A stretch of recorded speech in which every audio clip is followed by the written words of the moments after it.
Hello, everybody, and a very good morning and good evening to all of you, and a very big welcome to our guest speaker, Associate Professor John Thatamanil, our advisor to the Center for Interfaith Understanding, Professor Yaacob Ibrahim, K. Katirasan, Director of the Hindu Hub, and to everybody who's joining us live on Facebook and on Zoom, welcome to the second Global Interfaith Leadership Series Annual Lecture.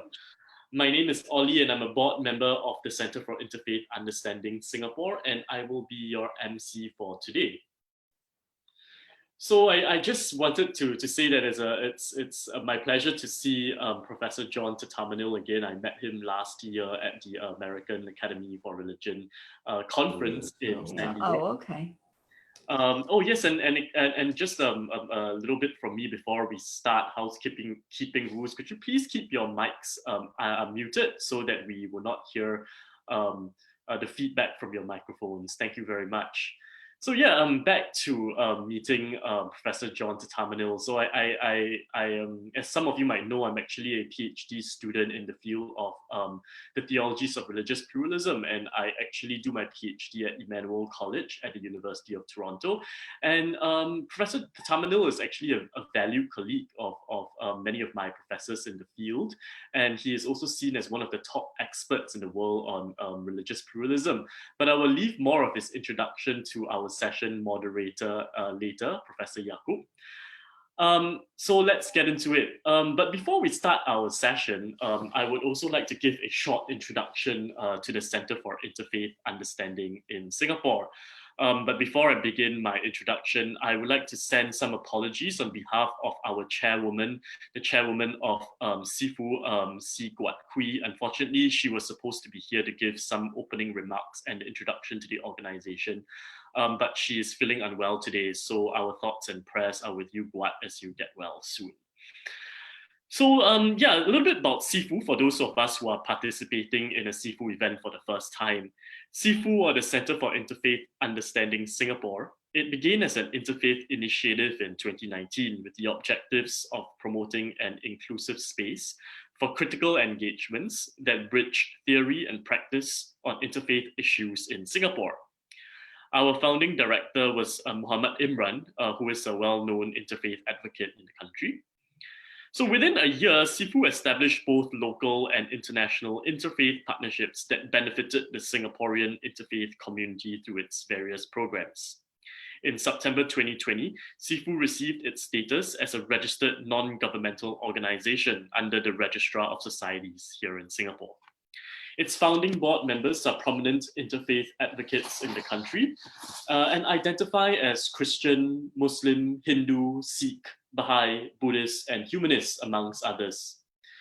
Professor Yaacob Ibrahim, who is also our session moderator for today, is the advisor to the board of directors. And Si Guat Kui, who I mentioned just now, who is also a well-known advocate and facilitator in interreligious dialogue, is our very first chairperson.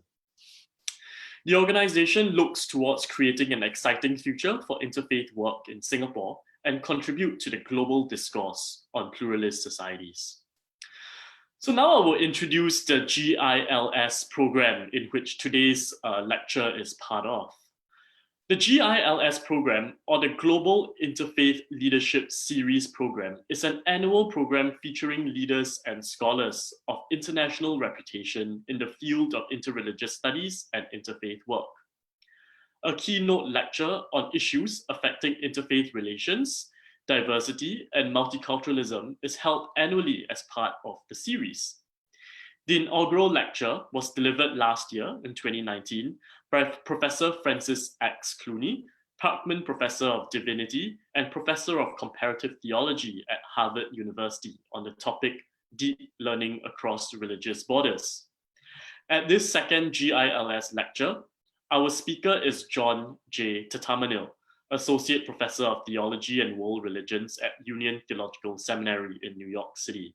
So we would also like to extend our welcome to some of our friends who are joining us from North America as well, and some of Professor Thatamanil's colleagues and students. And his lecture today is titled Circling the Elephant, Interreligious Learning in a Polarized World.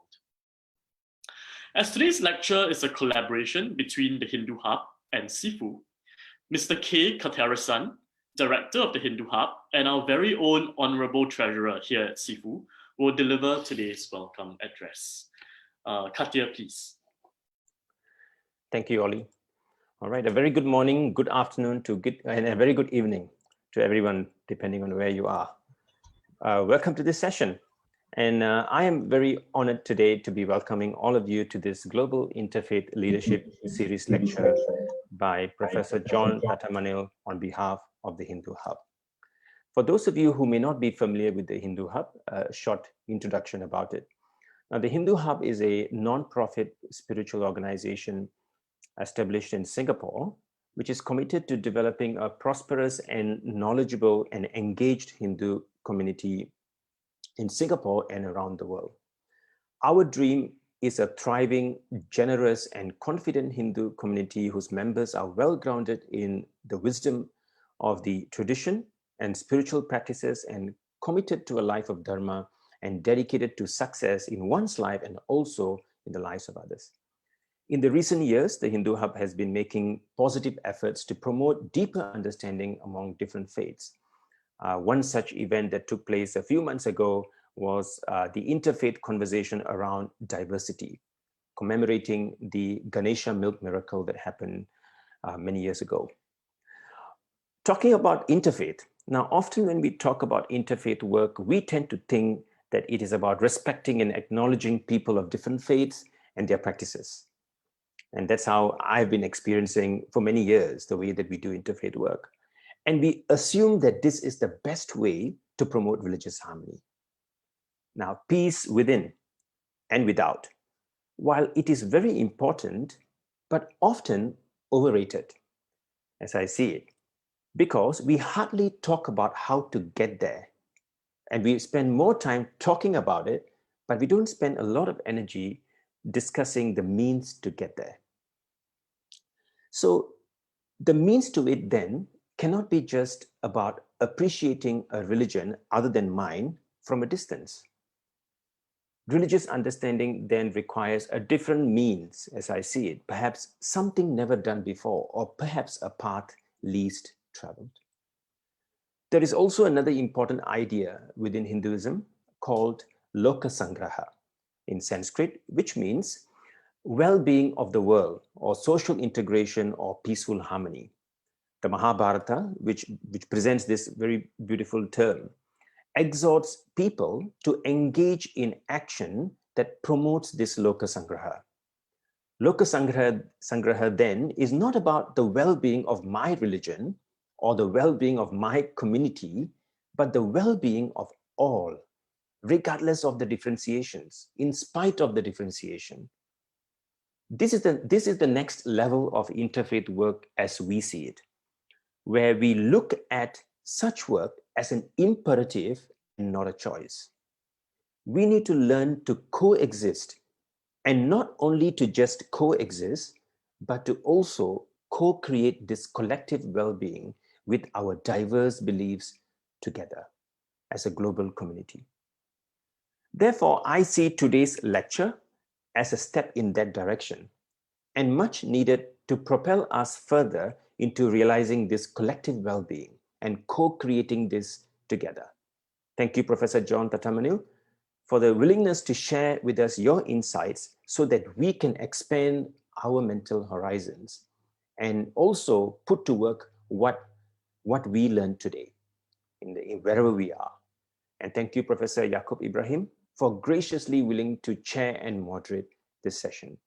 I'm very sure everyone is going to take away valuable insights from Professor's lecture today. Thank you, everyone. And I'm going to leave the valuable time that we're going to have over to Ollie so that all of us can benefit from it. Thank you. Thank you very much, Katia, for those very poignant remarks, which really set the foundation to today's lecture. So before we move into the lecture, I shall provide a very short introduction to Dr. Thatamanil's lecture. So the world is currently seeing a rise in identity politics that polarizes society, with religious conflicts making headlines around the world. Thus, the question emerges, is religious diversity fundamentally a problem? If religion is not intrinsically a problem, can we imagine a theological reflection that begins with a delight in multiplicity and invites us to grow an appetite for religious difference?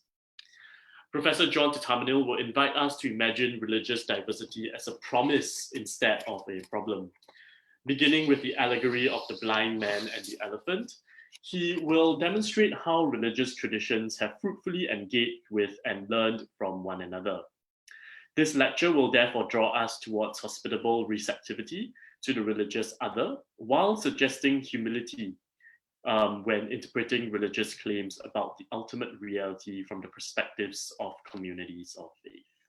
So now I will hand the time over to our advisor and session moderator, Professor Yaacob Ibrahim. Professor Yaacob, please. Thank you, Ollie, and thank you, Kati, for this wonderful remarks.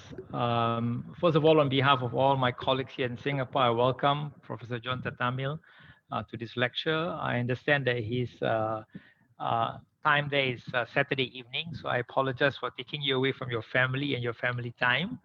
But I think this is indeed a session that all of us will look forward to. Let me also welcome all those, not just from Singapore, but overseas into this lecture. And as I mentioned by our colleagues, this is a very important series that CIFU have started in order to us to bring various religious traditions together in a very meaningful conversation. So with that, we are very delighted to have Professor John Thatamanil here this morning. As you have heard, he is the Associate Professor of Theology and World Religions at the Union Theological Seminary in New York.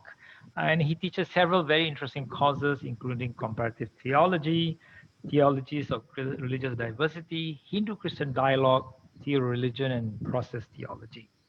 I think the most important thing that he is committed to understanding and working on comparative theology, because he firmly believes that comparative theology is something that all of us can learn from, and we've learned from and from a variety of traditions. And so one of the burning questions that he's always asked is, how can Christian communities come to see religious diversity as a promise rather than as a problem?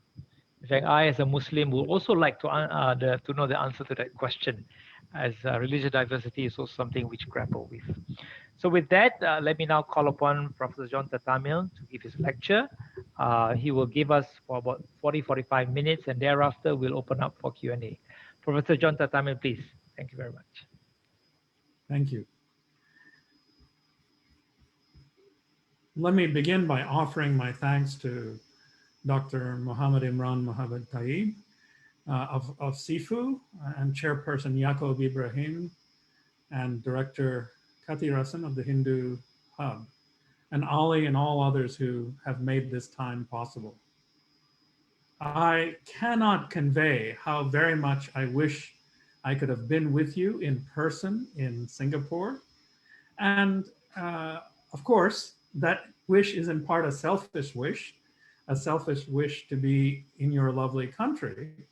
But mine is also an unselfish wish that we lived in a world without COVID and the toll in lost lives that it is inflicting across the globe.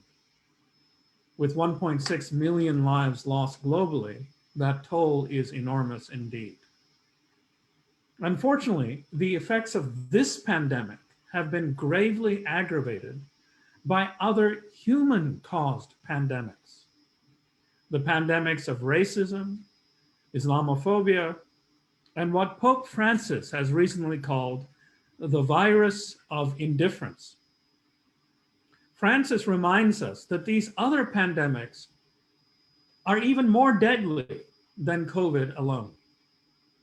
Can the COVID crisis teach us what we need to learn most? Namely, that in our interconnected planet, none of us can be well if we are not all well. Perhaps this crisis can teach us that my well-being is inseparable from your well-being, that we flourish together or not at all. If we come out of this crisis having defeated only COVID, but not these other pandemics, then we will not have rightly honored the memories and the lives of all those whom we have lost.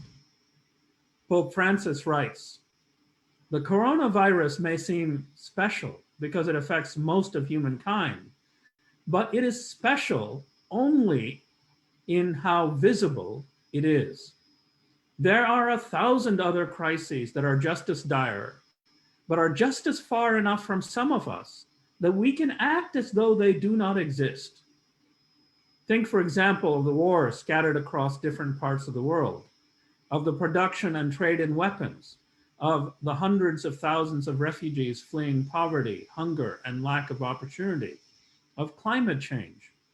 These tragedies may seem distant from us as part of the daily news that sadly fails to move us to change our agendas and priorities.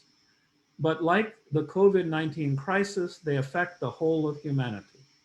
Close quote. Those are all Pope Francis's words. Now, we must be grateful to the scientists who have in record time developed vaccines that will help us to defeat COVID-19. But the scientists cannot cure the pandemic of indifference, the pandemic of indifference that Pope Francis names. So then whom do we turn to address that pandemic in particular? Well, what about our religious communities? Surely we must look to our religious communities to play a role in this larger work of world repair, what the Bhagavad Gita calls Loka Sangraha. I'm intrigued that the Hindu Hub foregrounds this notion, which I have here mentioned in my lecture. But here we immediately confront a problem. We will be challenged by voices that ask, how can we look to religious communities to help us confront the virus of indifference when they are themselves a part of the problem? In fact, many would argue that the religions pose a far greater problem than mere indifference. Rather, it has become quite customary to believe that the religions are the root cause, not just of indifference, but of hostility. And of course, hostility is perhaps a far graver problem than indifference is. If that diagnosis is correct, if religions are part of the problem rather than the solution, then surely it would be naive to hope that religious traditions can confront these larger problems and work for Loka Sangraha. But it is precisely here that I would like for us to think afresh and think creatively. Is it true that the religions themselves are the source of the problems, such as the problem of polarization mentioned in the title of this lecture?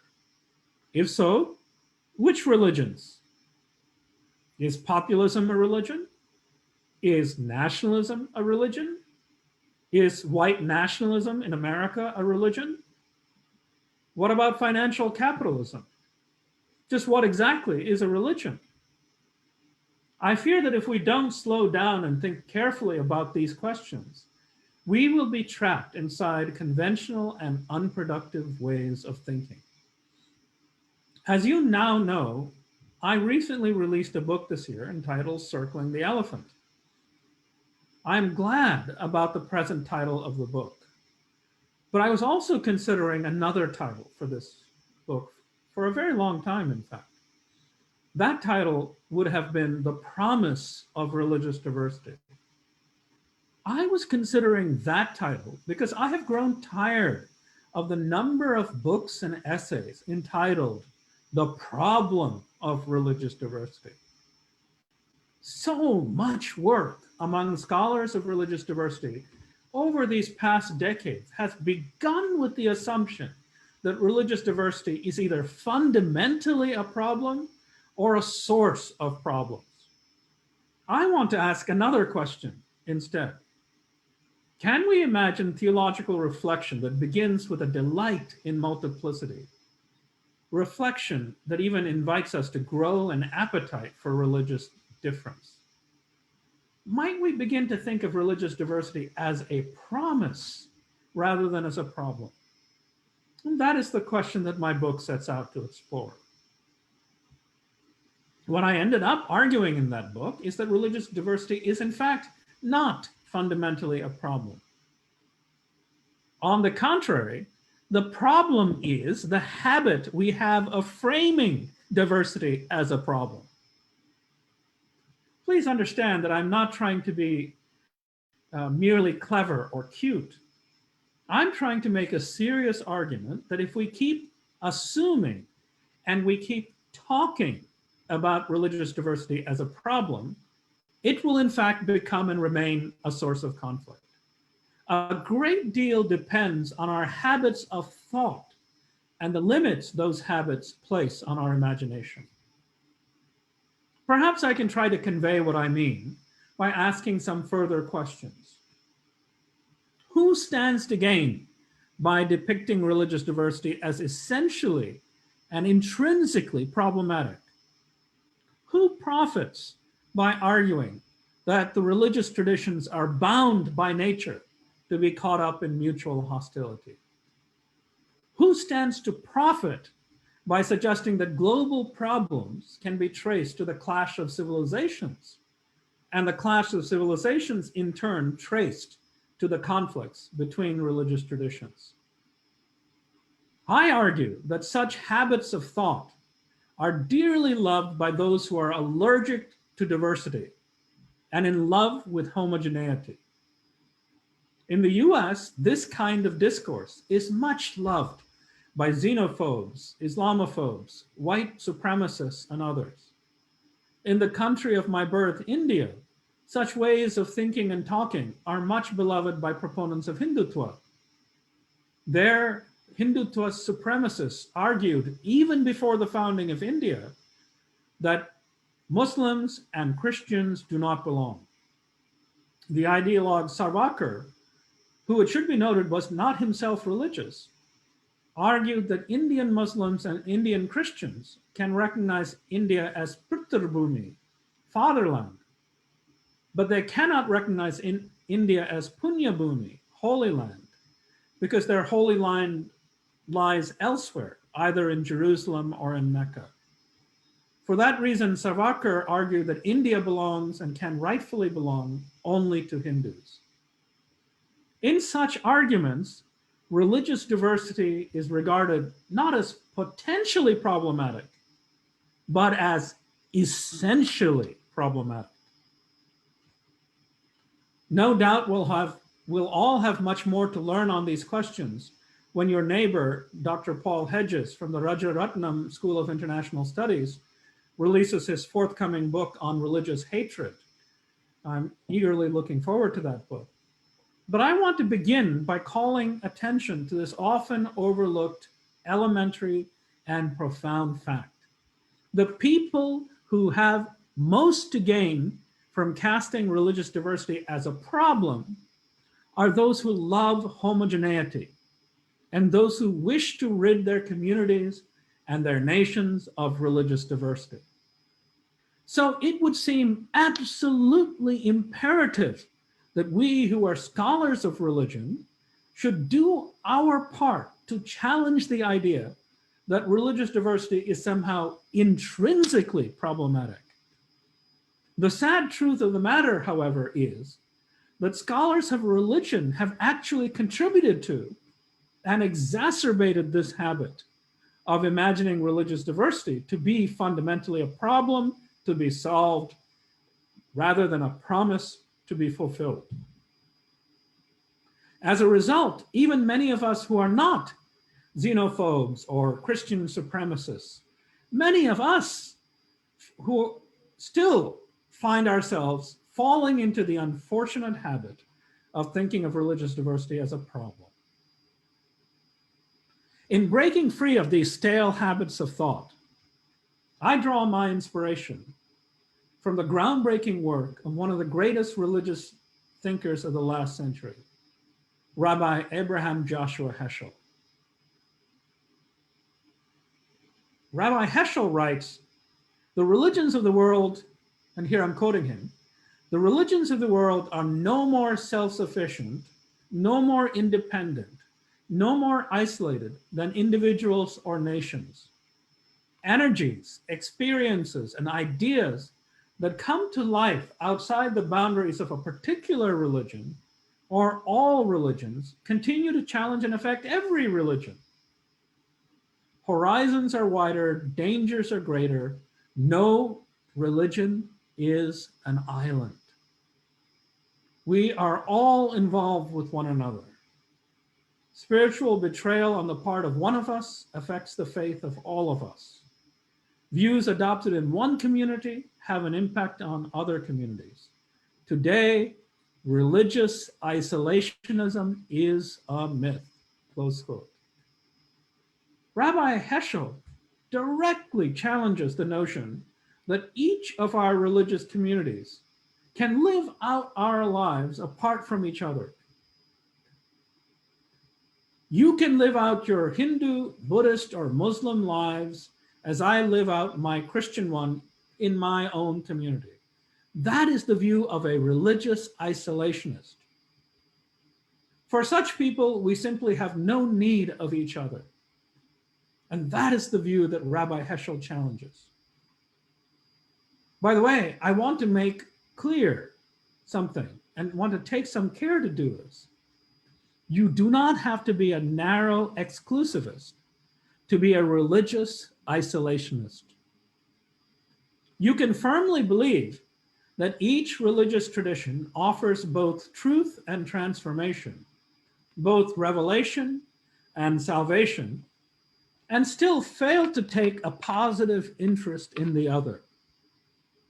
Consider, for example, the most popular image that exists inside religious studies, and I think in popular culture, about the relationship between the world religions. I think you all know this image, this metaphor. The world's religions are like paths up the same mountain. Paths up the same mountain. Now, those who affirm that image, or another closely related image, planets orbiting around the same sun, are in theological circles called pluralists rather than exclusivists. Exclusivists hold that there is only one valid path up the mountain, the path offered by my own religion. Inclusivists say my path is the best, but others also have some elements of truth and even transformation. They may be inferior, but they are still valid options. Pluralists, by contrast, hold that the major religious traditions offer equal access to the mountaintop. So that seems like a beautiful image. But please take note, This image gives you no necessary reason to believe that you have anything to learn from those who are following other paths. In fact, the logic of that image leaves open the possibility that you can climb your own path while I climb mine. In fact, the image can even suggest that if I am visiting your path, I'm going horizontally across the mountain rather than continuing on the more important vertical path up to the ultimate by following my own path. In that sense, the paths up the same mountain image is, at least theoretically speaking, entirely compatible with what Rabbi Heschel calls religious isolationism. So now perhaps you can begin to see why I like this elephant image so much more than the mountain image. No religion is an island, and no religion is a solitary and independent path up the same mountain. We need a more creative, dynamic, and interrelated image than this mountain climbing metaphor permits. We need a metaphor that helps us to understand, and again I quote from Rabbi Heschel, energies, experiences, and ideas that come to life outside the boundaries of a particular religion or all religions continue to challenge and to affect every religion. Every religion. You can see there that he's trying to say that it's just artificial to imagine how we could possibly think that our traditions are somehow isolated from each other. So clearly then we need new images, new metaphors, new allegories that call into question the idea that our religions come with clear, fixed, stable, and impermeable boundaries. From Heschel, we can learn not only that religious isolationism is a myth, but so also is religious self-sufficiency. Now, this is a more radical notion. If our traditions came into being only in and through relationship, then we must posit that they will continue to flourish only in and through relationship. Growth for persons and communities happens only in and through relationship. If no relationship, then no growth. Self-sufficiency is a lie for both persons and traditions in a relational world. That is why I call for a relational pluralism. A pluralism that affirms that truth and transformation are available in a variety of traditions, but then goes one step further. I hold that only a relational pluralism in which the salvific power of our various traditions are mobilized and animated through mutual transformation and relationship can serve as an adequate foundation for theology today. In my reading, Rabbi Heschel was pointing us towards these truths 55 years ago, and we have not yet begun fully to learn from him. Relational pluralists, as I see it, goes far beyond a conflictual understanding of religion and argue that we stand in ongoing and positive need of each other. And this will never stop being so. We shall always need each other across religious traditions. That is why we must put an end to the myth of religious self-sufficiency, that my tradition has all it needs to confront the grave crises of this perilous moment in world history. Let me again quote Rabbi Heschel, who is, as you can see, my inspiration. Quote, "We fail to realize that while different exponents of faith in the world of religion continue to be wary of the ecumenical movement, there is another ecumenical movement worldwide in extent and influence, nihilism. We must choose between interfaith and internihilism. Cynicism is not parochial. Should religions insist upon the illusion of complete isolation?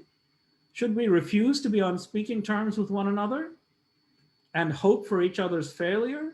Or should we pray for each other's health, and help one another in preserving one's respective legacy, in preserving a common legacy, close quote.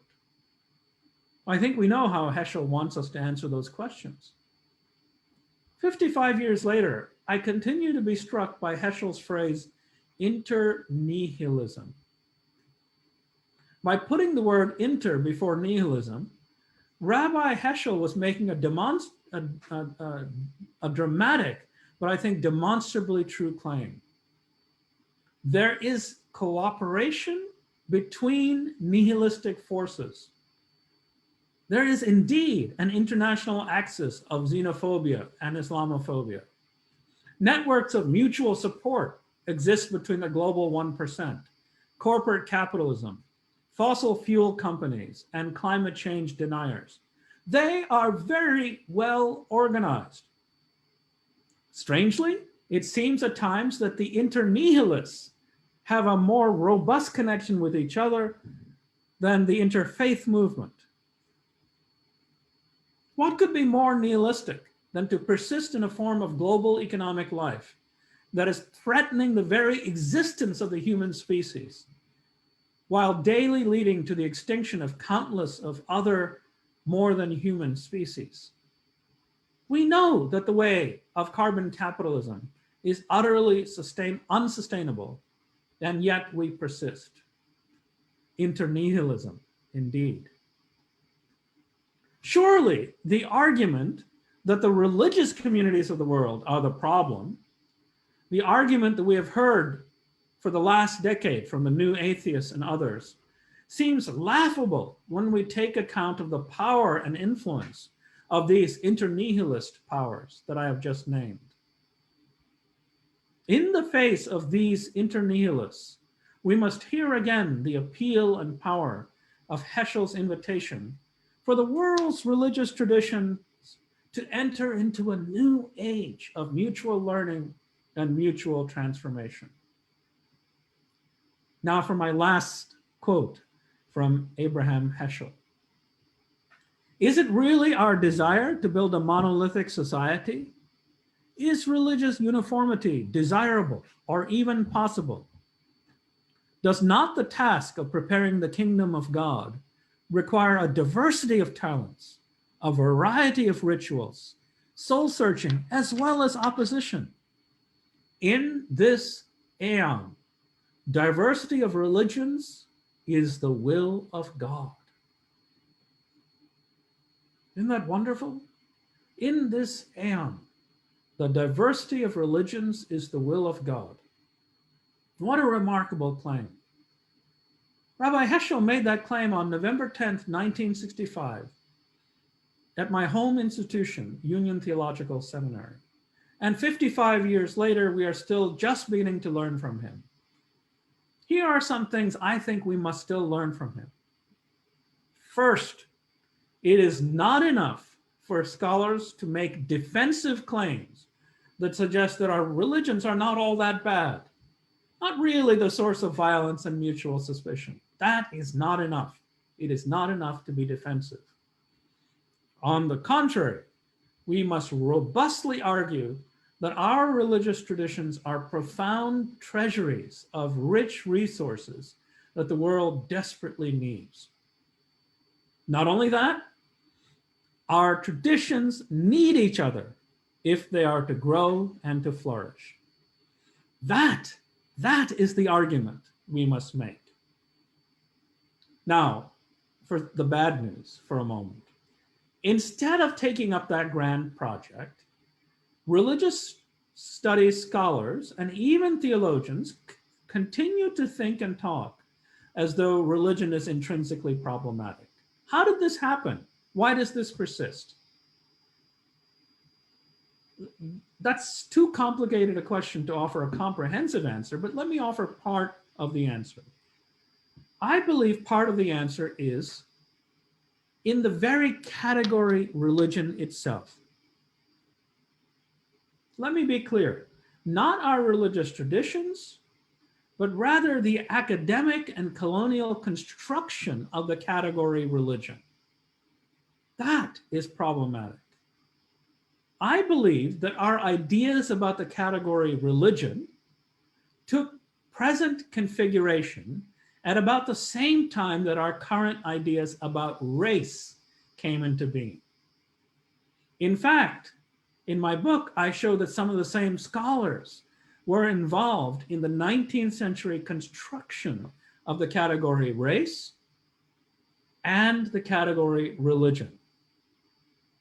Both ideas were produced in the context of global colonialism, and both ideas were employed to rank order human populations. Consider what the notions race and races managed to accomplish. The generic notion of race functions to create homogeneity. Innumerable kinds of human diversity are suppressed from view as one and only one kind of difference is selected, marked, and privileged. And that based on an arbitrary marker, namely skin pigmentation. In a strange way, race homogenizes by picking out for us just one kind of difference that should matter, the kind that we then use to organize our social and political bodies, and in so doing, erasing from view other kinds of differences that are left unseen. Thereafter, in a second move, the plural races divide what race first homogenized. And then you rank order those races, right? Once you have divided human communities into discrete races, then and only then can they be rank ordered on a scale from primitive to more advanced. You must divide in order to rank order. My argument is that the same thing happened in the 19th century with the category religion and religions. Only after you have broken up the human community into different religions can they be rank ordered, as the great German idealist philosopher Hegel did in his writing. So we must stop to ask, what are the processes by which some parts of cultural life are identified as religious and then assembled into the abstract noun religion? How are communities and traditions homogenized as they are compelled to take on the markers of religion through processes of religionization? And once religionized, how are these traditions then divided into reified and essentialized religions? How is difference then imposed onto those communities whose fluid patterns of belonging defy reifications that the notion of discrete religions seeks to impose? In sum, I believe that the categories religion and religions, at least as they came to be used in the wake of colonialism, is neither eternal nor innocent. That category has been invented and institutionalized for specific and often questionable purposes. Therefore, theological reflection and scholars of religion in every tradition must pause and learn from critical race theorists who made us stop.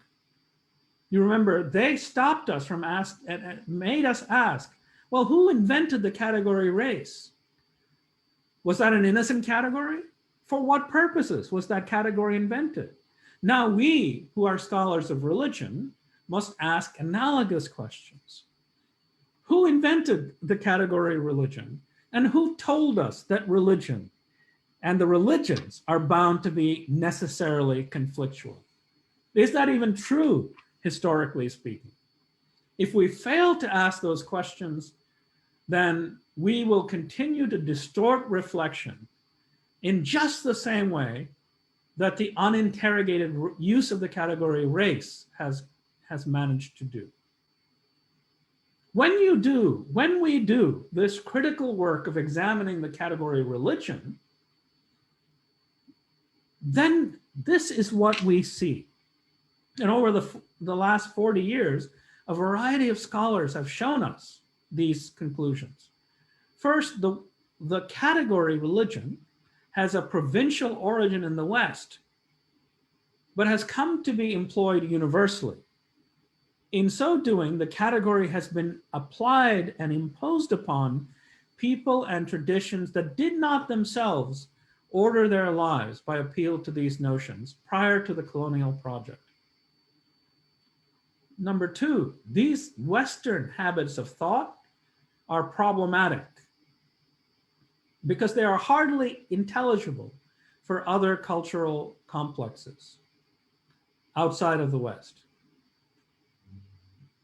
Three, by a complex set of colonial mechanisms, including but not limited to mission schools, the teaching of English and English literature, divide and conquer administrative policies, rooted in appeals to communal religious law and the census, colonized peoples were constrained to think of themselves as members of particular religions.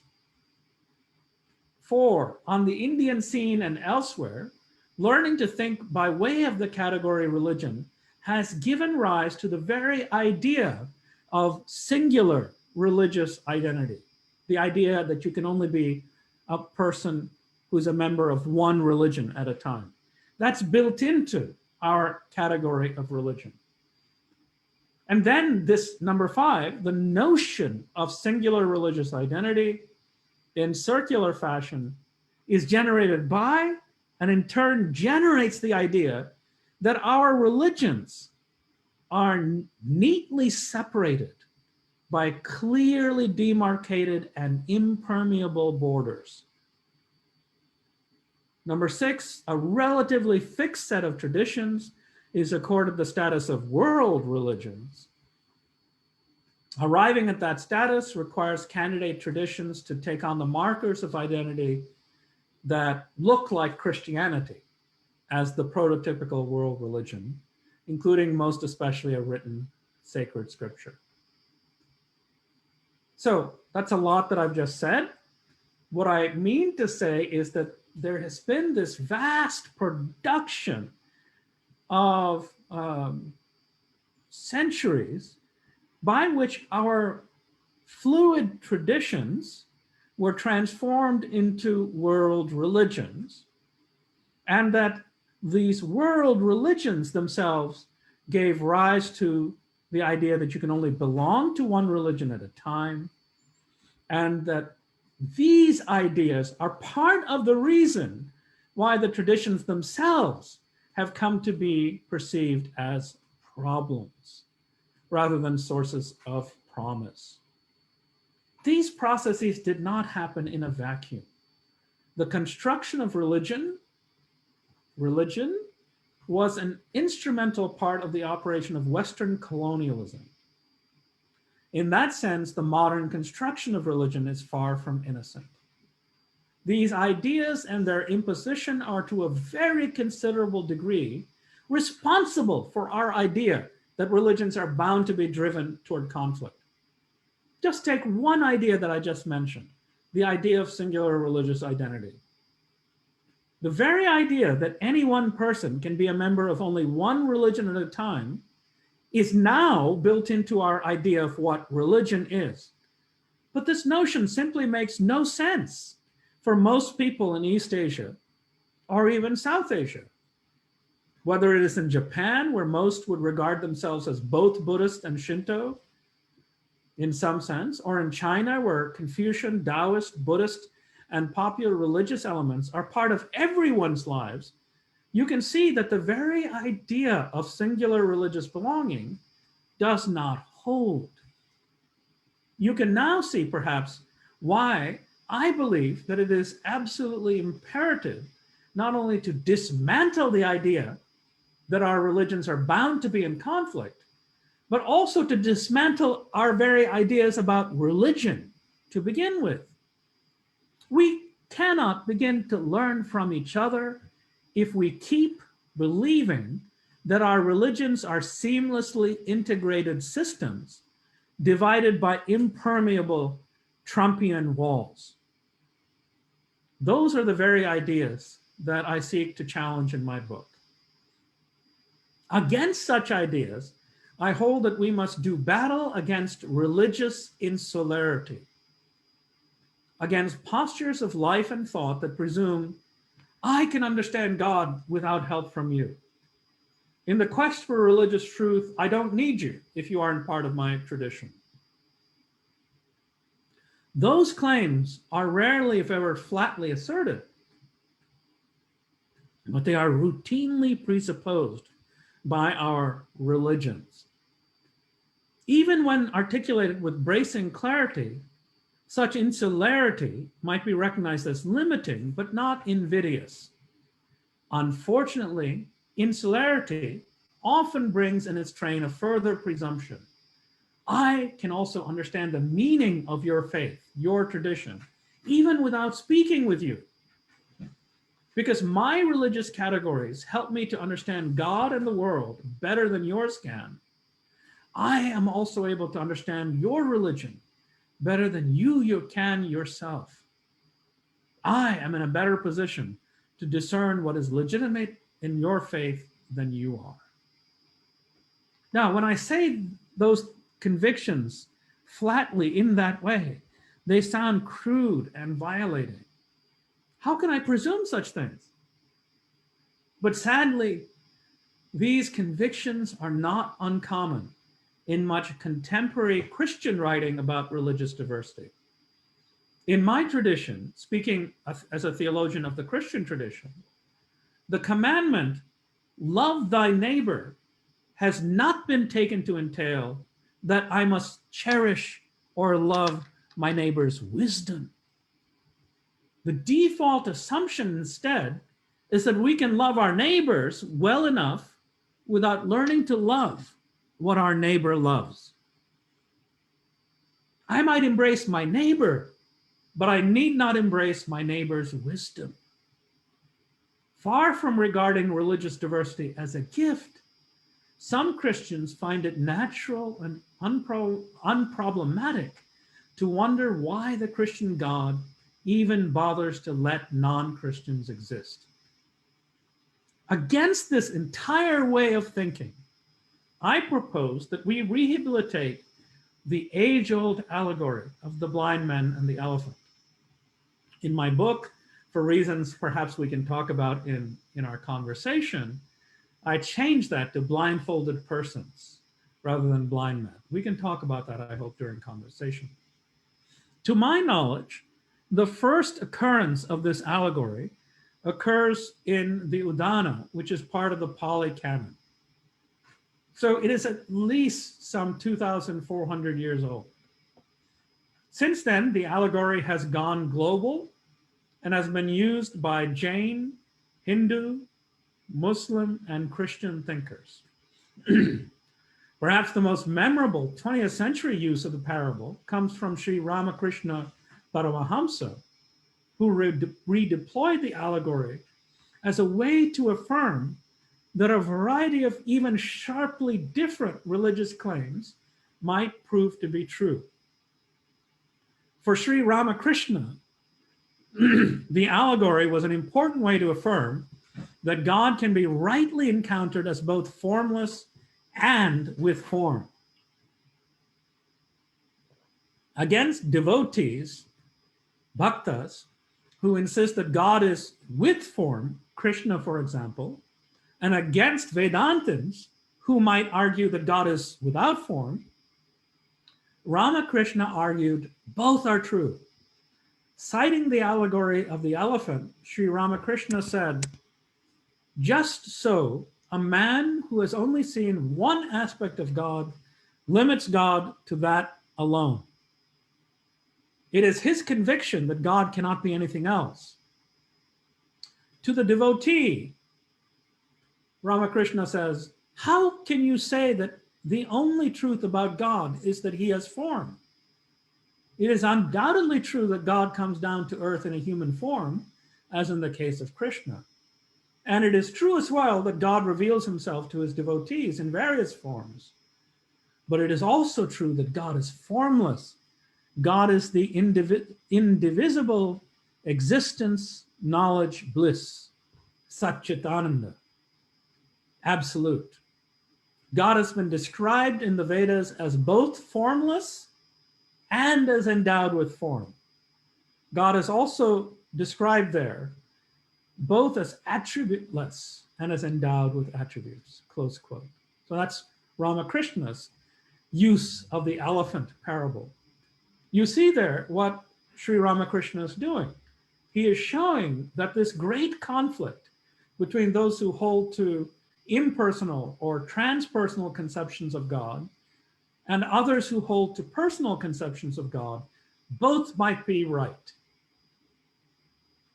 My use of this allegory builds on the work done by Sri Ramakrishna and others who have gone before me, but I use the allegory for a distinctive purpose. Let me explain. In contemporary Christian theological thinking about religious diversity, 3 separate projects have established themselves. One is called Theology of Religions or Theology of Religious Diversity. The other is called Comparative Theology. And the third is the task of Constructive Theology. Sadly, these 3 fields have not been sufficiently and clearly integrated. What is theology of religions? Theology of religions asks the basic question, what is the meaning of religious diversity? Is religious diversity a sign of error, or is religious diversity a blessing? In terms of the allegory of the elephant, theology of religious diversity asks, why are there so many different and apparently conflictual accounts of this elephant? How are we to make sense of this diversity? Now, comparative theology is the field best known to most of us through the work of my teacher, Francis Clooney, who gave this lecture last year. I define comparative theology as the work of learning more about ultimate reality by learning from and with the resources of other religious traditions. In terms of the elephant allegory, and this is key, comparative theology is the work of walking over to some other side of the elephant than one's own. When a Hindu theologian like Sri Ramakrishna takes up the practices of other traditions in order to learn more about God or Brahman, such a person is doing comparative theology. In my own study and practice, I made it a point to study Adi Shankaracharya with my guru Swami Paramarthananda of Chennai.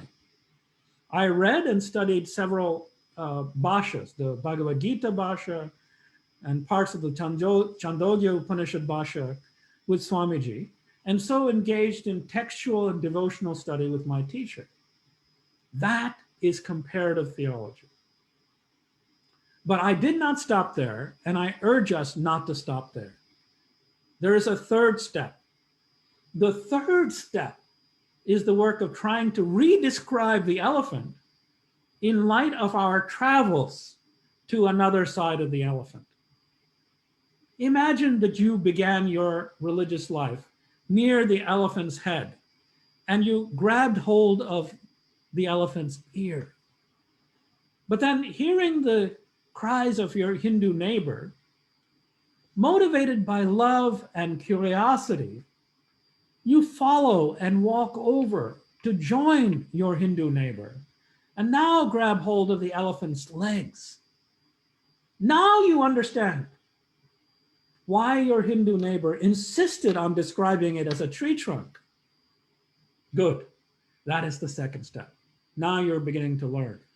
But the third step is the work of constructive theology. Your partial, necessarily fallible attempt to describe how that elephant can be both like a fan and like a tree trunk. This is the work of constructive theology.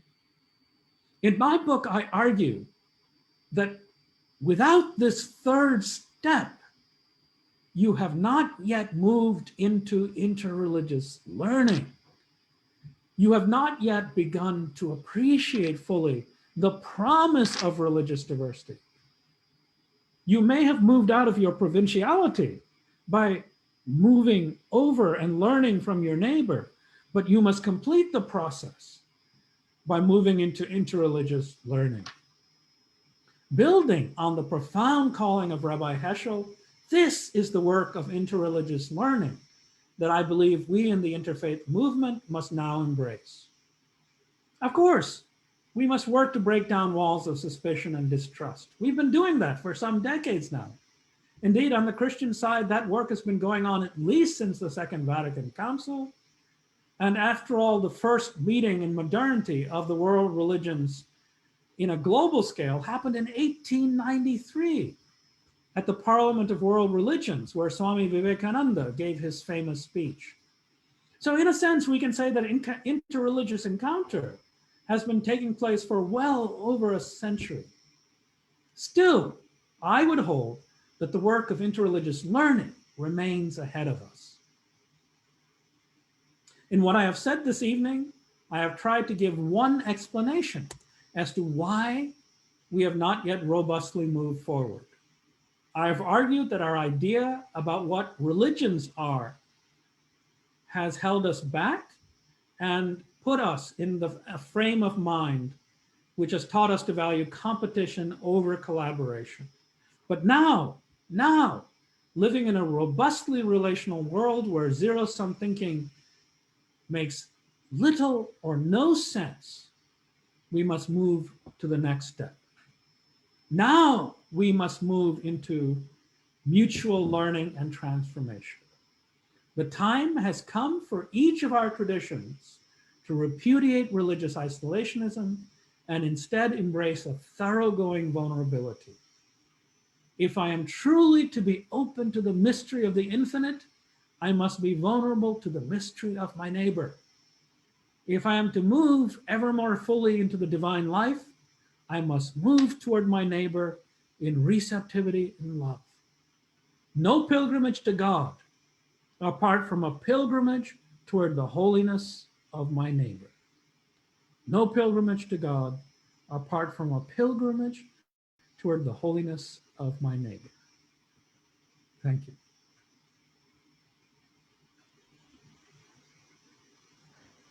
Thank you, Professor Thatamanil. It was a very fascinating lecture over an hour. I certainly would want to try to summarize it because there's a lot that we have discussed. But certainly, I think it has provoked some very interesting questions. So I'm receiving some questions already from the chat function and also from the Facebook Live. So as the moderator, I have the privilege of selecting the questions which are available. So Prof, if you're all right, I'll take some of the questions. I will first open up a question that came from the Facebook Live that was sent to me directly. And this is somewhat narrow, but I think it's interesting to get your views on interfaith marriages. The person says that he totally agrees with what you are saying, which is why interfaith marriages without conversion should be promoted, since we're all part of the same elephant. Perhaps for your knowledge, Prof, in Singapore, there are no laws that prevent you from having interfaith marriage, basically. But even though this is actually looked upon, negatively by some religious communities.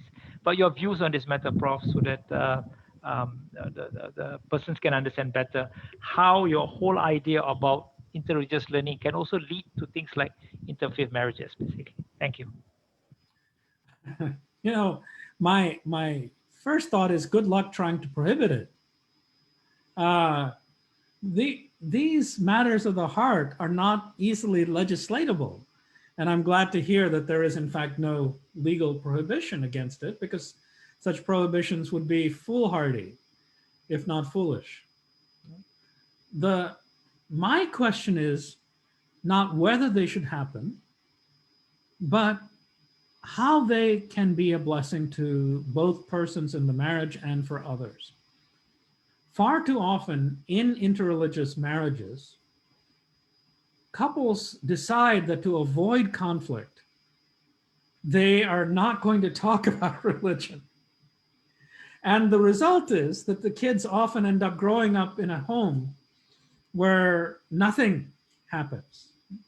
Neither tradition is particularly affirmed, neither tradition is denied, and then this rich opportunity for mutual enrichment is lost.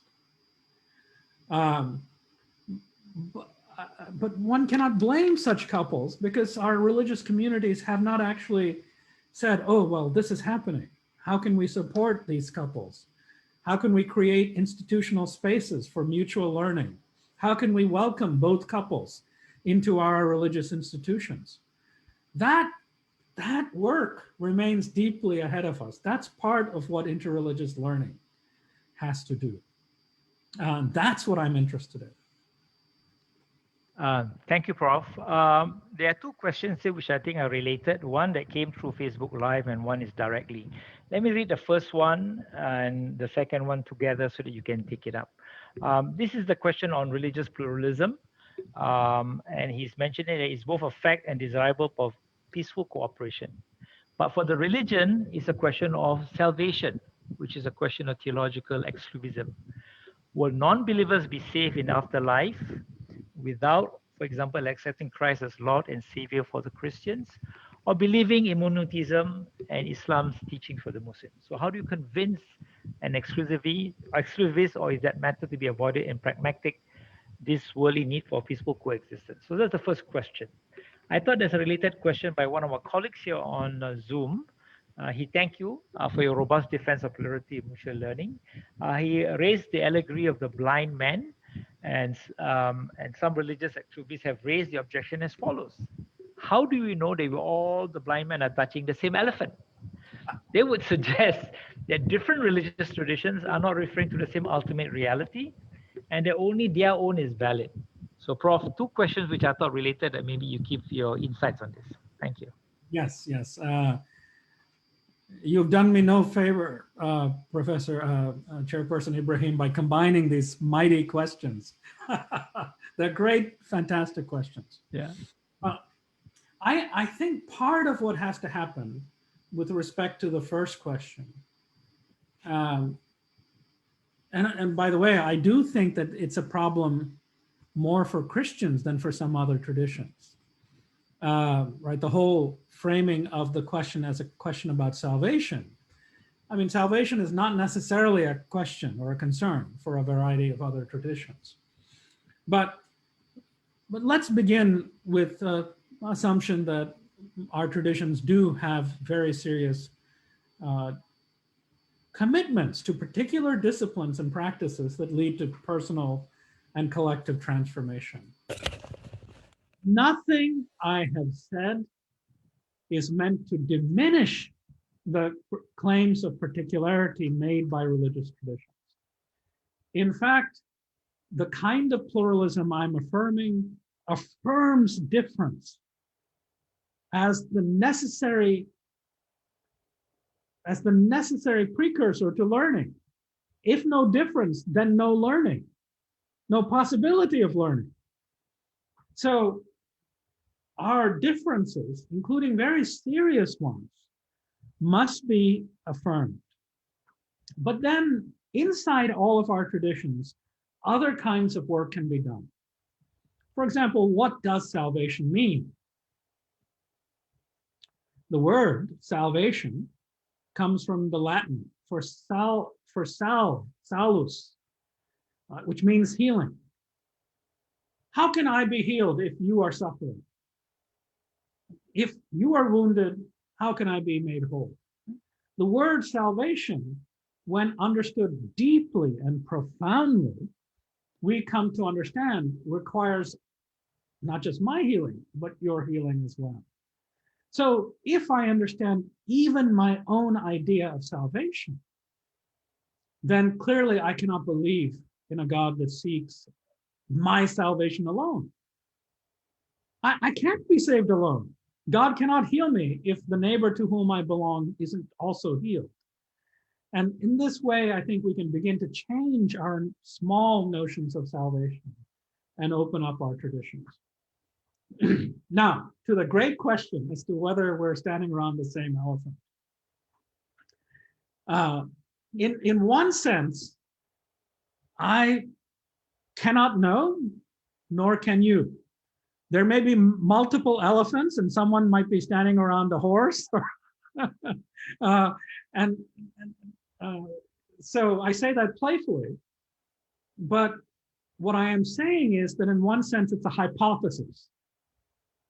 It's not taken for granted. I make a hypothesis that we're standing around the same elephant. And I do so for the same reason that many other pluralists have made the argument. Even though our traditions teach importantly different things, when we look at the nature of the lives of those who are being transformed in our traditions, the fruit of those lives looks remarkably analogous. I won't say similar. I will never say similar, because similar erases difference, right? So when you see the Dalai Lama spending time with Desmond Tutu, they're really good friends, right? They have committed themselves to very different practices. Right? The practices of Tibetan Buddhism are not the same as South African Anglicanism. Completely different practices. But these two become like children and can't stop laughing with each other. They have a shared sense of joy. They have a shared sense of compassion, a shared empathy for the suffering of others. So you might say that my theory is related to what Jesus says. By your fruits ye shall know them. And the fruits of the transformation seem remarkably similar. And therefore I posit that it must be the same reality that is producing those transformations. Does that make sense? Seems to make sense to me, sir. Let me move on to the next question, which I thought is quite interesting. This is from Alfred, and he thank you, Prof, for your inspiring and provocative lecture. And he appreciate very much you drawing on the thoughts of Rabbi Herschel. And one of the key themes in Rabbi Herschel writing is on radical amazement. And to him, that this radical amazement seems to be consistent with your proposal for theological reflection that begins in a delight of multiplicity calls for radical amazement. So what he wants to know are, what are your thoughts on the role of amazement in interreligious learning, in circling around the elephant, and how might we reclaim it in our contemplative practices? Yeah. Oh, that's such a beautiful question by Alfred. And I hope, sometimes the questions are better than the lectures. And so I would say that Alfred's question is better than the lecture. He understands me just correctly. I think that the amazement is essential to the whole operation. First of all, let me make clear, and I do so at the end of my book, that you can never circle the elephant. If the elephant is the infinite, how can you circle it? Correct? So in that sense, there's already an amazement at work, an amazement before the unapproachable and infinite mystery of the divine. So that's the precondition of even suggesting that I have more to learn than I have from my own tradition. Because there's always more to learn from the infinite, because the infinite is infinite. And then there is also this amazement at the sheer particularity and patience and power of other religious traditions. I have spent most of my time studying Shankara's Advaita Vedanta and the Tibetan Buddhist tradition, specifically the Nyingma tradition. I love both of these particular traditions because they are non-dualist traditions. They affirm that the ultimate is, in some sense, not other than me. I primarily grew up in a devotional tradition where love of Jesus was the key. We sing songs about Jesus and our love for Jesus. The non-dual tradition is amazing because it insists that the one whom I worship is still in some sense and nonetheless the same as me. If not the same, then at least not other, advaita. Again, amazement. So particularity and amazement are intimately tied. And I think that Alfred is right about the practical. Note, he ends very practically. He isn't just speaking about theory. He believes that we must actually undertake practices to cultivate our openness to amazement. But I've gone on very long. Back to the question of practice and say more in a bit. But let's get to it. Yep. Thank you, Prof. I think this is a nice segue to some questions which are lumped together about practical implications. There's a question here on how do you engage the third step towards interreligiosity personally? How can we create institutions to promote this? The question is also linked to a second question as to whether there are intergenerational problems in how religion has been constructed. And I want to link back to a comment made by one of our colleagues here, talking about the whole idea of colonized cultures that you mentioned, and how one can argue that the walls within and without one's religions of choice serve both a defensive and offensive wall against change. So can this colonial construction of religion and race be broken down? And are there intergenerational problems in terms of how we can promote interreligious learning? And of course, how can we institutionalize your third step, interreligiosity, into institutions, basically? So I'm sorry I lump all things together, but I thought it'd be very good that you can give a comprehensive answer. Thank you. Yeah, you're making my job very hard. These are such rich questions. And I want to say that they're rich questions in part because they're imagining a future. You see, we don't have clear answers to these questions because we're just now realizing what that third step needs to be. I mean, we're still doing the work of dismantling some of these walls. And then realizing how those walls were built in the first place and why. So it's hard to imagine what the future steps might be. For me, it's very easy, right? I teach in a seminary. So I teach in a seminary that now welcomes and has degree programs for Muslims and Buddhists. So in my institution, everybody is learning from everyone else, right? All three communities. And the Christians are paying more attention to practice because both Muslim and Buddhist traditions pay more attention to practice, not just to belief. So we're being transformed by being in mutual community with each other. So the richest proposal is we must find ways to bring people together so that when in the presence of the radiance and beauty of my neighbor, I am lured out from just cherishing my own tradition, but move into a deeper love for my neighbors. But it's also true that our masjids, our religious communities, can do some of this interreligious learning as well. It's very easy, especially in a robustly multi-faith country like Singapore, to make sure that every one of our religious communities has an adult education program. If I have one crusading mission in life, it is that the brilliant work done by Sunday school teachers is not stopped at 18 years old. Why in the world do we stop teaching just when the mind is capable of abstract concepts? right?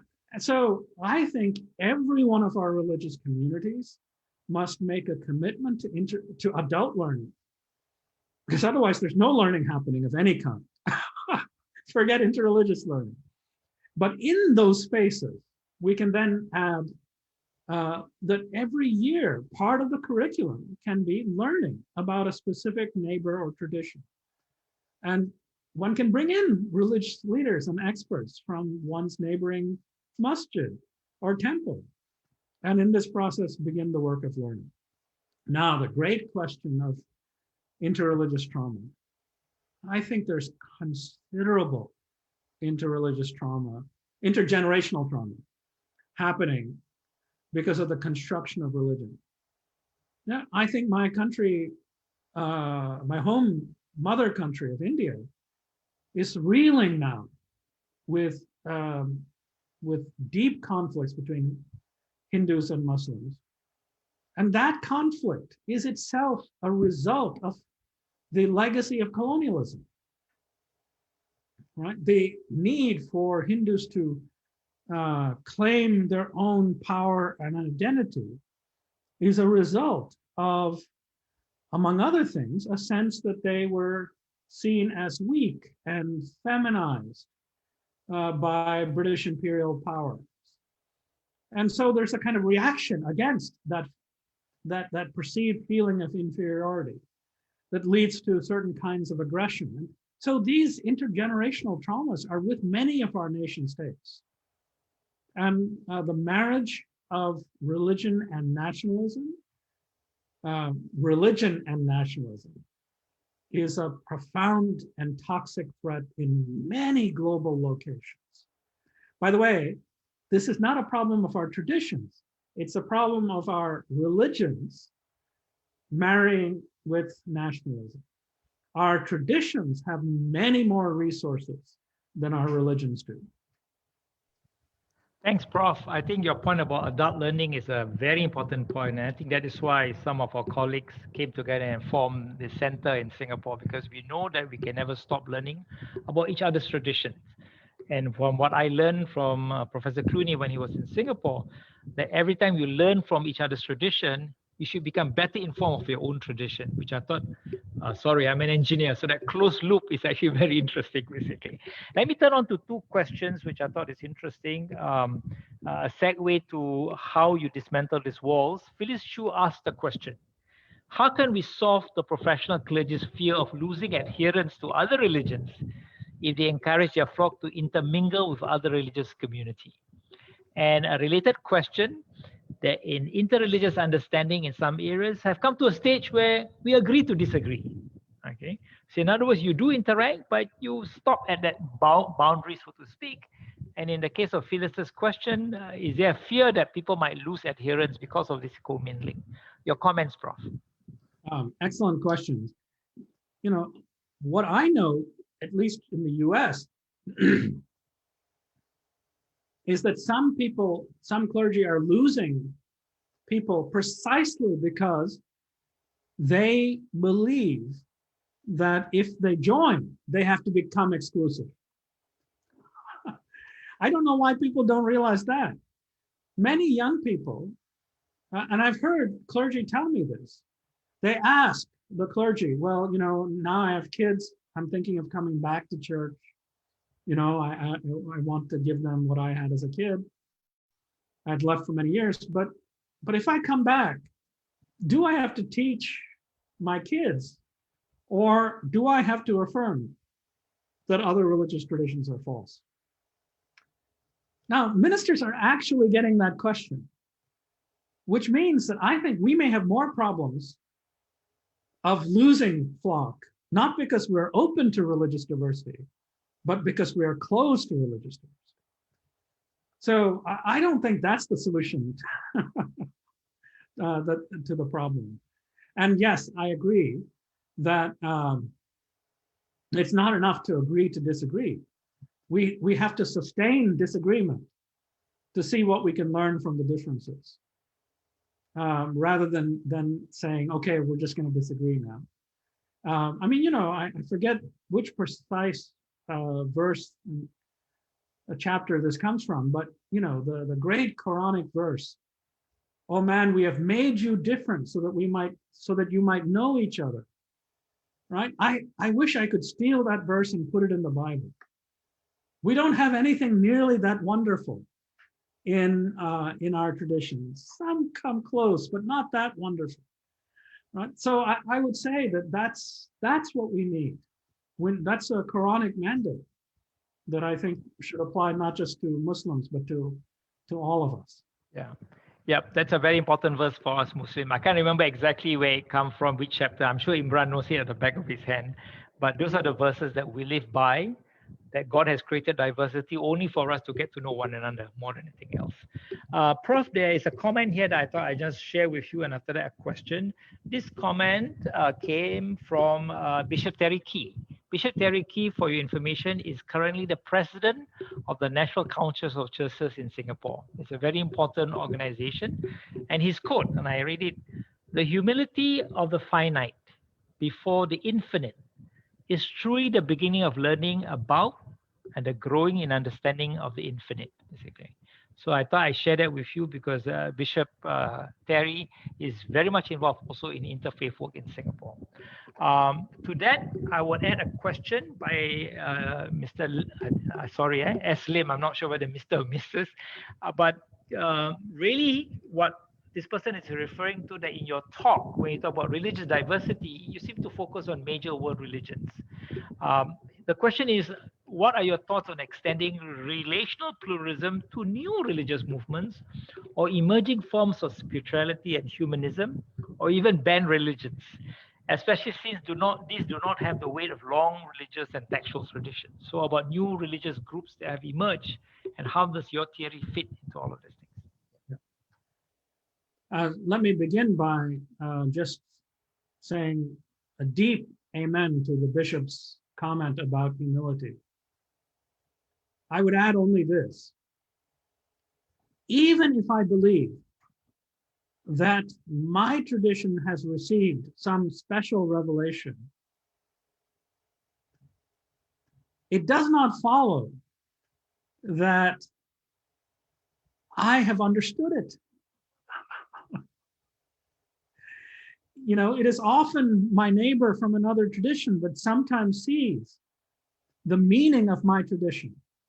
So, for example, in my book, I talk about how it is through Mahatma Gandhi that we came to understand Jesus as the great satyagrahi, the great nonviolent resistor.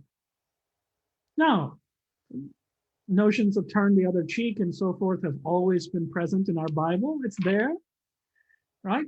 But I would argue, not just me, forget me, I'm just little old me, but Martin Luther King argued that we learn to see that Jesus as the great satyagrahi through a Hindu. So a Hindu has seen dimensions of my tradition that I myself had not seen. And then the Black community in the US received that wisdom back into the Christian tradition and dramatically transformed the whole of the United States through the nonviolent civil rights movement. So you see that humility and interreligious learning go together. And sometimes we learn more from others about our own tradition than our own tradition has learned. Now to this fantastic question by Lim. Absolutely. My work has been with world religions, but that doesn't even, in my lecture, there was one moment where I even expressed some doubt about why some religions get called world religions and others don't get that status. So I'm totally with Lim here in suggesting that our sources of learning must go well beyond the world religions. First of all, we cannot solve the ecological crisis without learning from our various indigenous traditions. So those indigenous traditions, with their love for land and place and nature, yeah, they are precious partners. And if we're going to survive the crisis that is now upon us, we need them. So Forget just this world religion, because the world religions themselves have not done such a great job on this. And of course, religious life didn't end whenever the last scripture was delivered. Human religious life continues to move forward. And Lim is correct in arguing that we must keep listening and learning from wherever, as a Christian would say, wherever the Spirit is moving today. And if we think that we have a monopoly on the Spirit or the breath of God, then we are preciously short of humility. So by all means, we look for wisdom wherever we can find it. Thank you, Prof. I didn't see this, but Bishop, he actually has a follow-up question. I thought it's a great question. And he says, we often take the term religion in the sense of world religions category, Buddhism, Christianity, Islam. But these religions are also diverse internally and have many different views, traditions, sects, and denominations. So we often talk about inter-religious dialogue, but what about intra-dimension, where religions engage in a dialogue within? That is certainly the elephant in the room. Your comments, Prof. Yes, I emphatically agree. And remember, that's why I do this comparison between religion and race. When we construct categories like this, we celebrate certain kinds of difference and erase most other differences. You see what I mean? Right? When we talk about race, the internal diversity within any of those things we call races is actually far greater than the invented difference of race. So it is with religion. We think that the real challenge or conflict often comes from the other side of the wall between my religion and yours. But you know, most of the major conflicts in global history have been within traditions. So this is another way in which the category religion makes great mischief. And part of my reason for deconstructing the category religion is so that we might see more fully the internal diversities of our traditions. So I can only deeply agree with the bishop's wise comments. My apologies, Prof. I was told by our organizers that question wasn't from Bishop Terry Key, but they were put together. So my apologies for that to Bishop Terry Key also. Alfred has a comment which I thought is interesting.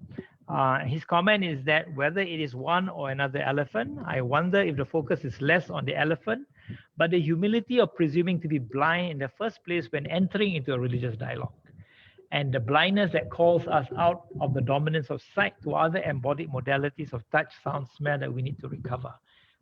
Your comments on that, Prof. I think that's a great insight, Alfred. In my book, I begin by talking about one of the most profound experiences I've ever had in my life. I was attending a Hindu-Christian dialogue conference in England, in Queen's University in Birmingham. And there, a blind theologian named John Hull gave a brilliant lecture on the blind man and the elephant. And he pointed out that, in fact, no blind person would make this mistake of rushing to an assumption about what the elephant is like. Because, he argued, vision is synoptic, but touch is not. Vision imagines that it can see the whole, but touch has to work patiently. It must go slowly over the surfaces of things before it ventures a guess at what the object is. So he argued that this story could not be about blind people.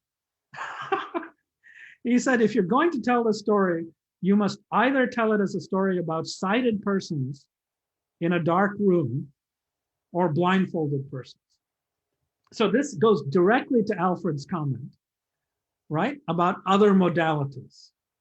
Right? But what the metaphor does say is that We need these other modalities. And we don't actually have a synoptic view of the whole. We just don't. The function of the blindfold is to remove the illusion that in one glance, I can see the whole object. That's simply not true. Prof, there are two questions here. I thought I put them together because I didn't relate it. First is from Hafiz Zakaria, and he's talking about the subtitle of this lecture, which has the word polarize. And to him, the word polarize means is complexity. So he would like your views on how you define complexity and how can we, the religious or irreligious, approach complexity.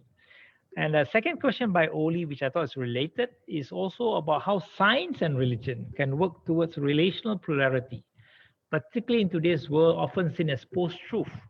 And what can we as scholars and activists do to enable people to understand that they are compatible? So first, complexity and the role of science and religion together. I wish I were as good at answering questions together as you were at putting them together.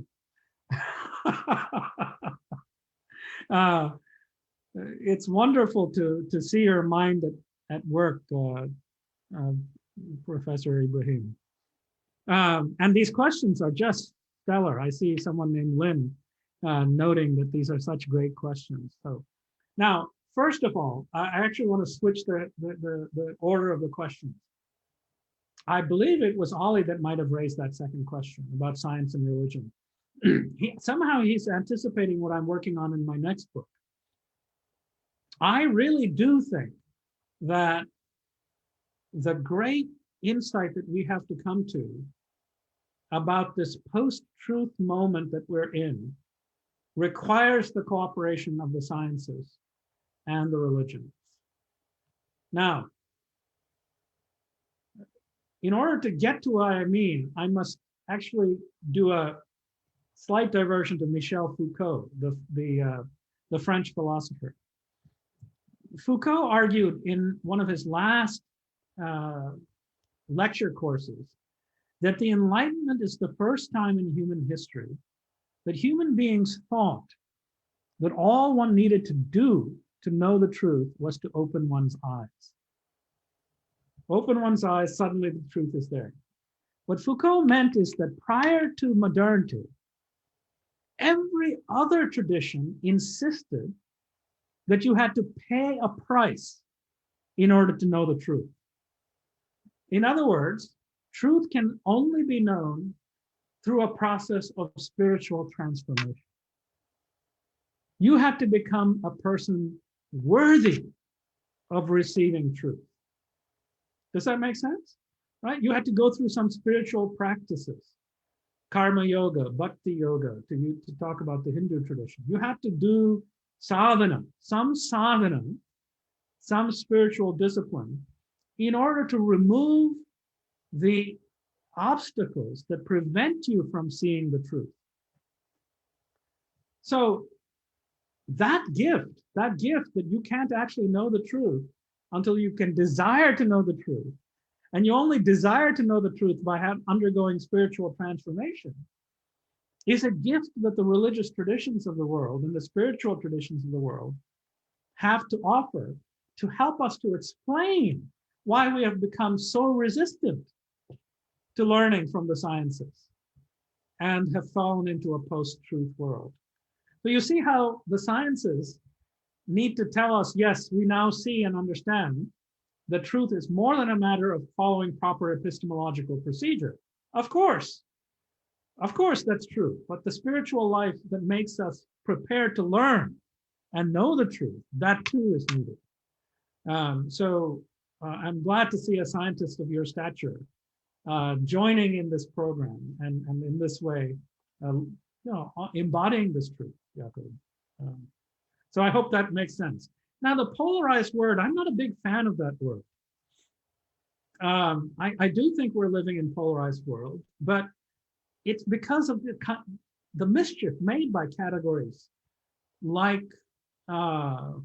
religion, and then like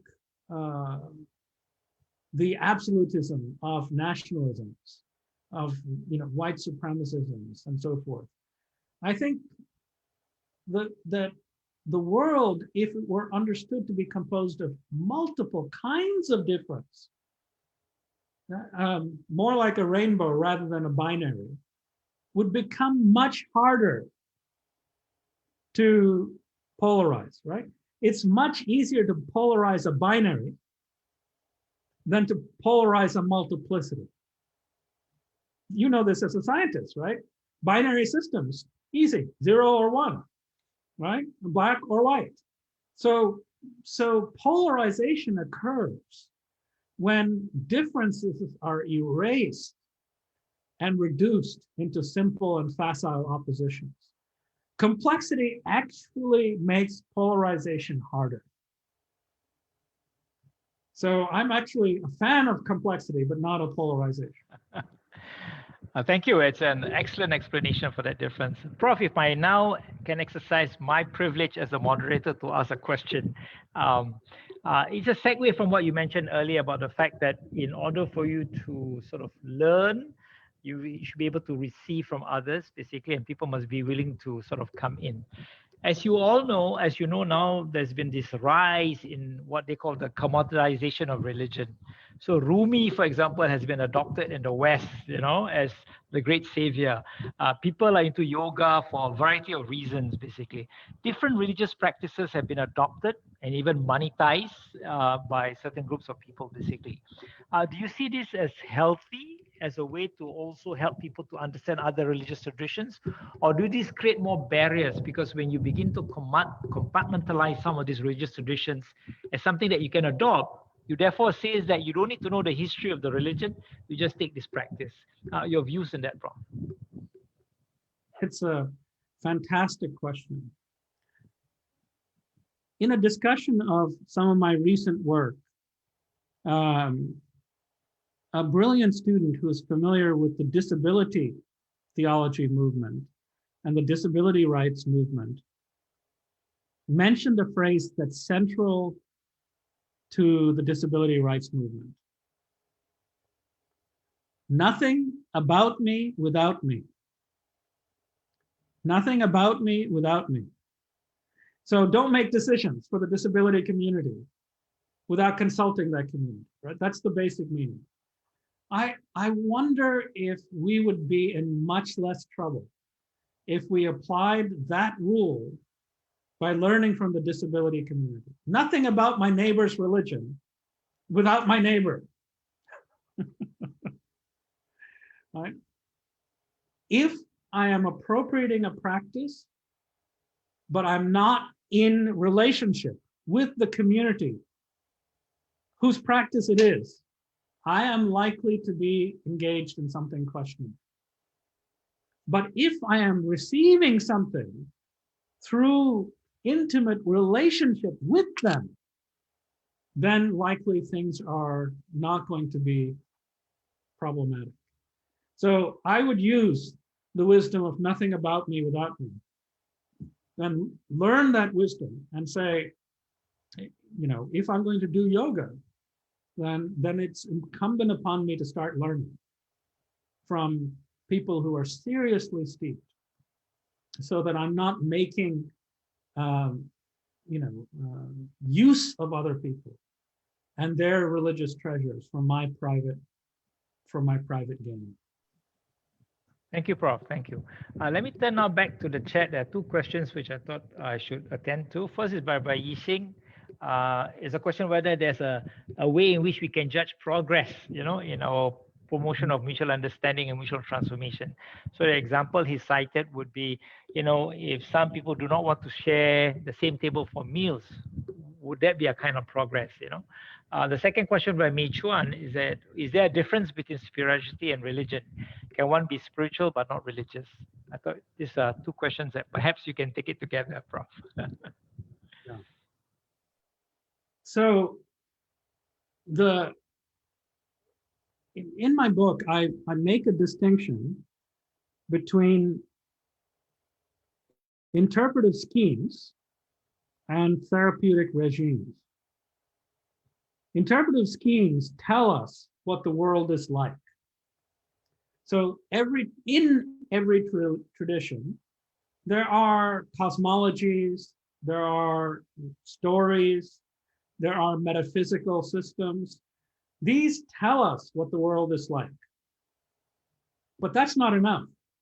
Almost all of these traditions, I would say all of them, insist that you must also undertake certain therapeutic regimes so that this way of looking at the world can become installed in your body.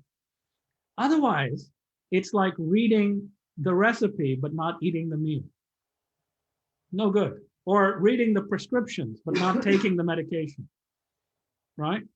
The thing only becomes active when one undertakes the therapeutic regimes of a particular tradition so that you become properly comported to the world as interpreted. Otherwise, every student who comes into my Buddhism class, right after I describe the Four Noble Paths, should become immediately enlightened. I'm not a great teacher, but even if I were, I don't think that'll never happen in my entire teaching career, where I just say the Four Noble Truths. The therapeutic regime matters. The therapeutic regime is the spirituality, right? So I would say that spirituality is the disciplines that are possessed by a tradition typically that help to bring persons and community into proper comportment with reality as interpreted. Are there spiritualities that are separate from religions? I'm always wanting to ask, what is the interpretive scheme that goes with this spirituality? Right? If there is something that's calling itself a spirituality, what is its interpretation of the world? Right? So I actually think that every spirituality has at least an implicit metaphysics, an implicit cosmology, some way of describing the world. And if there isn't, then beware, because sometimes I'm quite convinced that for some of these free-ranging spiritualities, the interpretive scheme is don't tell anyone, capitalism, right? You do meditation, why? So you can be calm, so you can be a better employee at work, right? You see what I mean? So some of these spiritualities that are severed from any particular religion are easily hijacked by commodity capitalism so that you can buy more, buy the latest meditation cushion, or download the latest app. So yes, I think spirituality can be separated from religions, but I would still want to ask about healthy spiritualities that are not vulnerable to commodification. So I hope that helps to answer that question. All right, Prof. Thank you very much. I think we are coming close, but I will give one last question. Of course, the question is from Imran. He's passed to me directly. It's rather long, so bear with me. It's typical Imran. She says, mutual learning and dialogue presumes one is in a position to read, to speak, to communicate. This could raise the question of privilege. In line with what Sivat Gayatri raised, can the subaltern speak? It is a matter of representation, who represents and what narratives and voices are not heard or marginalized. How do we overcome this? How do we speak with those who are not able to speak for themselves? And while we are at it, are we also being anthropocentric? What about dialogues, not just for ecology or nature, but with ecology and nature? What would that look like? I think it's a great question to end, Prof. It's a fantastic question. Many years ago, in the field of interreligious dialogue, the experts distinguished between multiple kinds of dialogue. The dialogue of life, the dialogue of spiritualities, the dialogue of action, and the dialogue of theologies. We must never forget these four kinds of dialogues, right? Only the dialogue of theologies can be potentially elitist. The dialogue of life can take place between any two people. The husband and wife in that interfaith marriage can have a dialogue of life, right? About their religious traditions just in the course of living their lives together. You don't need to have a PhD to have that dialogue. In fact, that's crazy. You have to talk within the family.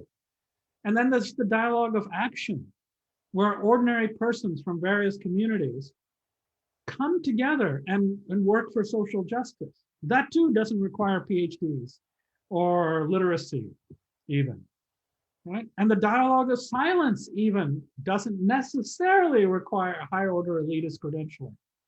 That is the dialogue of people meditating together, practicing together.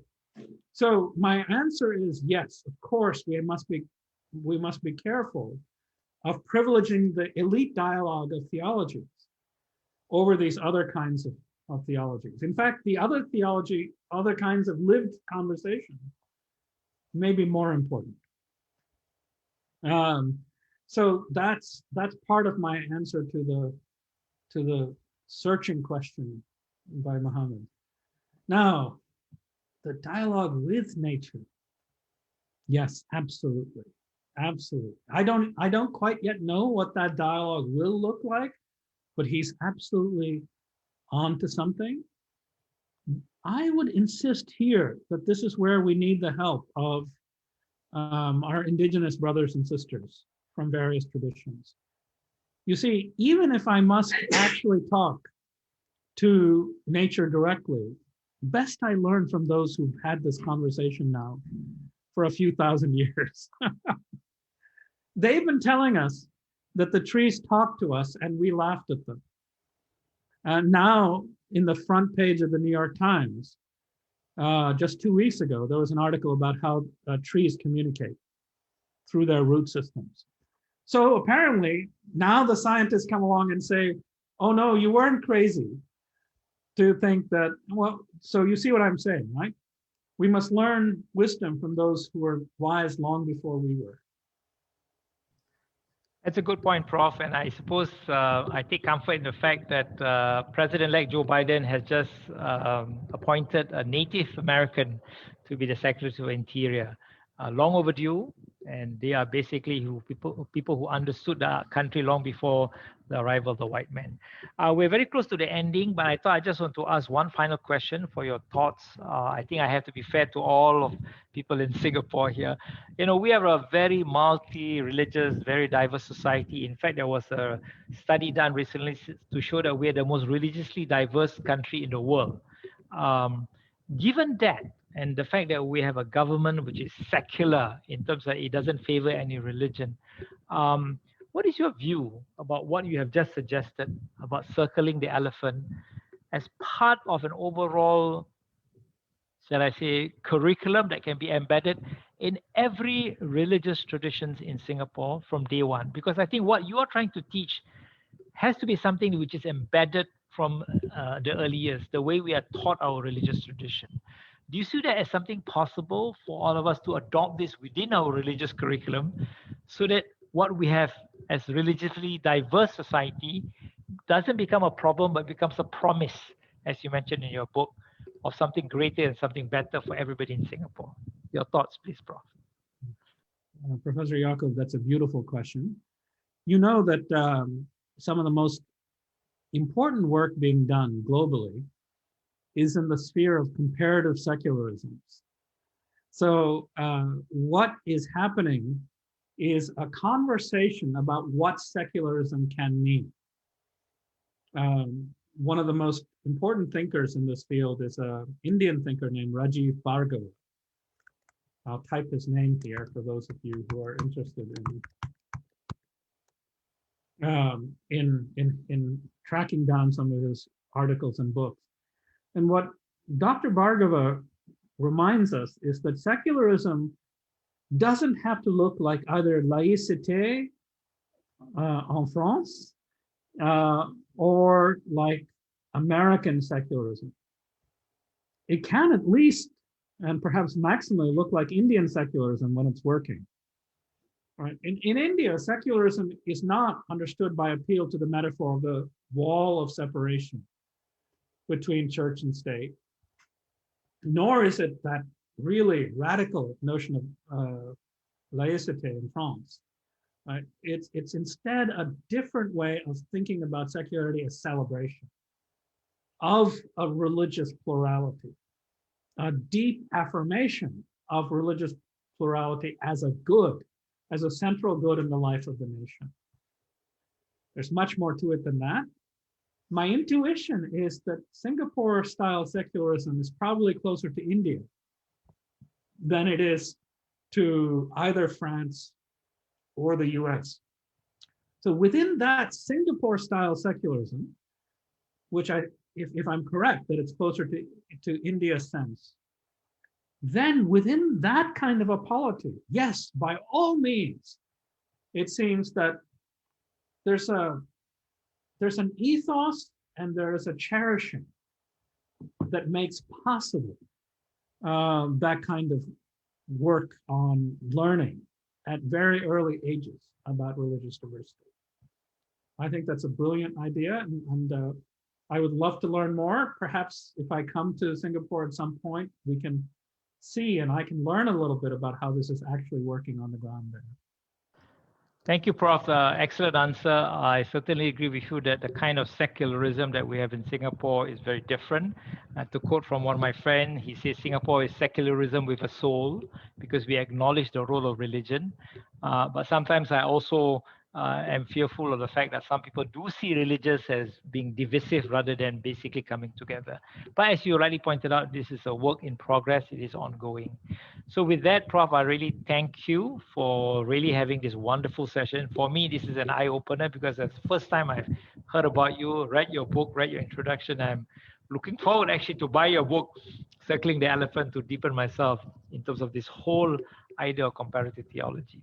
So with that, it'll make an extra excellent Christmas gift to many of your family. I think so too. I think so too. So thank you very much again, Prof. And I pass back the session to our MC, Ollie, to wrap up. So on behalf of all of us here, really thank you very much for a wonderful session.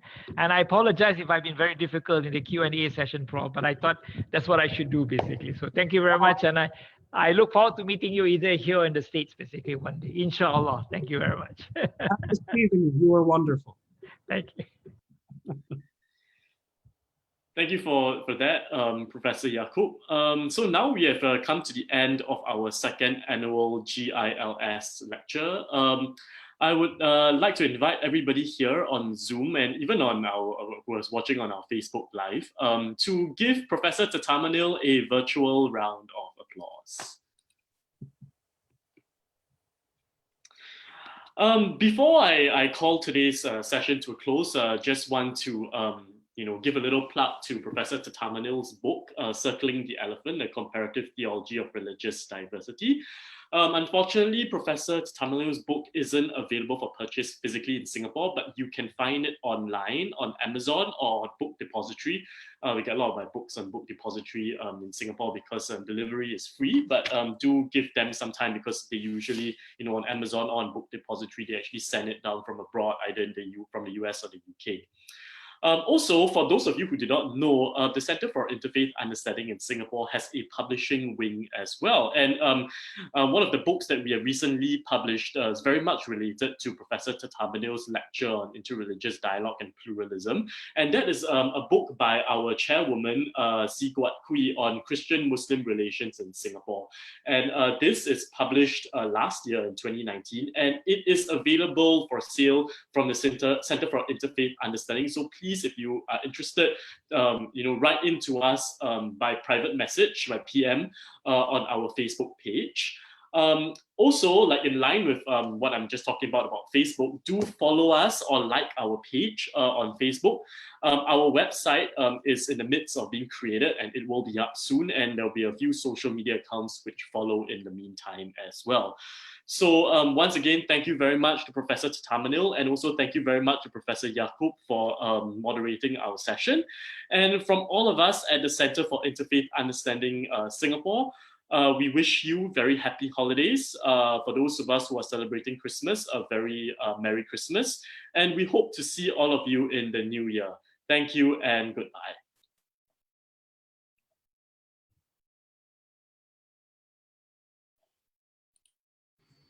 That was great fun, Ollie. Thank you. Thank you very much, John. It was an excellent lecture. I learned a lot. Thank you.